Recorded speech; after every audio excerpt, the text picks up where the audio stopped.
students, how are you all? Hope you all are very good. Today students, we are going to start our 12th chapter of class 2nd, which is about our green earth. So students, आज हम लोग अपने planet के बारे में, which is known as earth, इसके बारे में डिस्कस करेंगे कि अर्थ पे लाइफ क्यों है, कैसे पॉसिबल है, what are the various landforms which exist on the earth. So let's begin our chapter. ठीक है?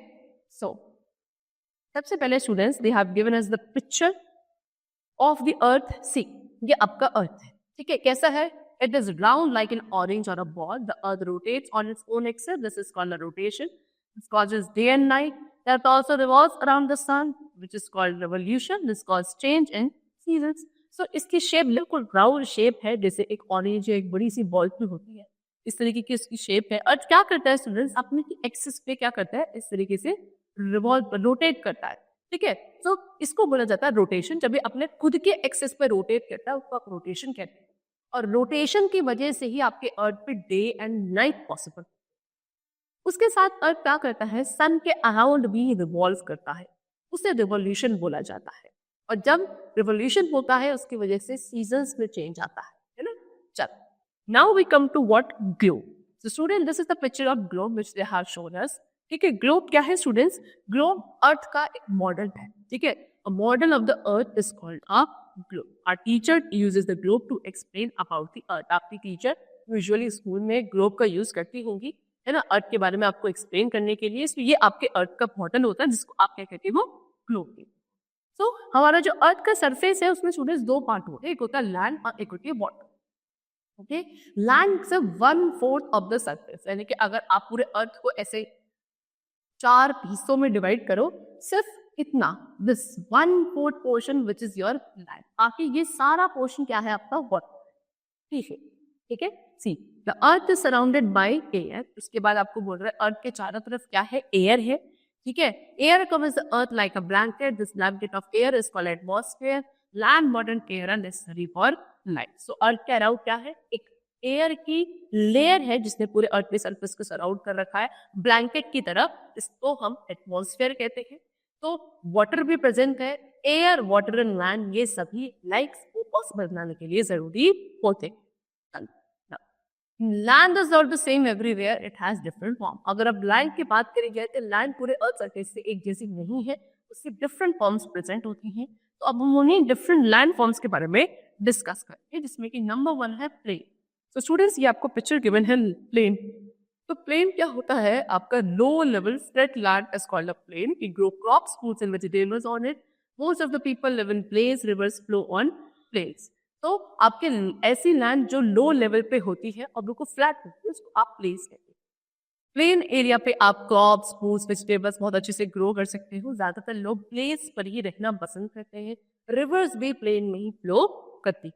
नेक्स्ट इज हिल. हिल क्या है? हिल एक ऐसी लैंड है जो काफी ऊंचाई पे होती है, दैट इज वेरी हाई, ठीक है? और ये इतने गर्म नहीं होते आएंगे, यहाँ इतनी गर्मी नहीं होती जितनी प्लेस पे होती, ठीक है? हिल्स में गर्मी कम. Next we come to mountain. Mountain क्या है? जो बहुत ऊंचे ऊंचे हिल्स होते हैं, वेरी हाई हिल्स, उनको आप माउंटेन्स कहते हो. Upper part of the mountain are covered with snow. Snow का जो आपने माउंटेन के ऊपर वाले पार्ट होते हैं वो स्नो से कवर्ड रहते हैं कुछ इस तरीके से, ठीक है? समर्स में क्या होता है? ये स्नो आपकी मेल्ट होती है और रिवर बन जाती है, और रिवर वही आपको प्लेन में फ्लो करके आ जाती है. नेक्स्ट इज बेनी. ये आपका बेनी है. So a very deep area of land between 2 hills और माउंटेन इज कॉल्ड अ बेनी. It often has a river flowing through it. तो क्या? एक ऐसा लैंड पोर्शन जो काफी डीप होता है और 2 हिल या 2 माउंटेन के बीच में होता है, उसको आप वैली कहते हो. बहुत ज्यादातर इसमें क्या होता है? रिवर इन्हीं वैलीज के थ्रू क्या करती है? फ्लो करती है. ओके, चलो. Now next we will talk about desert. Desert क्या है स्टूडेंट? एक ऐसा एरिया ऑफ लैंड काफी बड़ा which is covered with sand, ठीक है? एरिया ऑफ लैंड काफी बहुत बड़ा होता है और वो हमेशा सैंड से कवर रहता है कुछ इस तरीके से, इसको आप डेजर्ट कहते हो.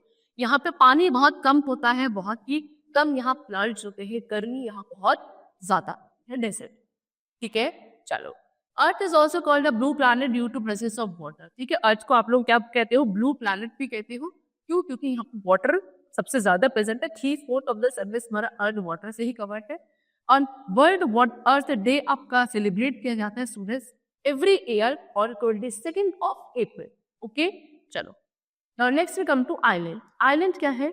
एक ऐसा पीस ऑफ लैंड जो चारों तरफ वाटर से सराउंडेड है, पानी पानी है जहाँ, उसको आप आइलैंड कहते हैं, कुछ इस तरीके से. ठीक है, so a piece of land which is surrounded by water is called an island.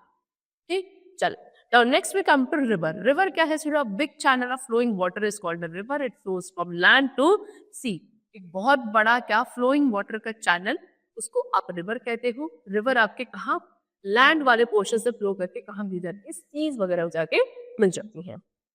Next is forest. Forest क्या है? एक ऐसा लार्ज एरिया ऑफ लैंड जो पूरी तरीके से ट्रीज से कवर्ड होता है, उसको आप फॉरेस्ट कहते हो. ट्रीज से, बुशेस से, है ना, झाड़ियाँ, पेड़ पौधे, ठीक है, ऐसा एरिया ऑफ लैंड, ठीक है, उसको आप फॉरेस्ट कहोगे. या large area of land thickly covered with trees and bushes is called a forest. है ये जो जंगल, ठीक है. Now the last is sea. Sea is a large body of salty water. एक ऐसी वाटर बॉडी जो बहुत बड़ी होती है और ऐसा पानी होता है उसका जो सॉल्टी है, नमकीन पानी, उसको आप सी कहते हो. ठीक है, और अगर बहुत बड़ा सी है तो उसको फिर ओशन बोला जाता है. A very big sea is called an ocean. Ocean water भी स्टूडेंट्स कैसा होता है? सॉल्टी होता है ना. इसीलिए आप सी या फिर ओशन दोनों में से कहीं का भी पानी नहीं पी सकते हो. ठीक है, कितने? There are 5 oceans on our earth. हमारे अर्थ पे 5 ओशंस प्रेजेंट है. ठीक है, चलो students, so the chapter is completed over here. Hope you all like the the chapter. Thank you everyone.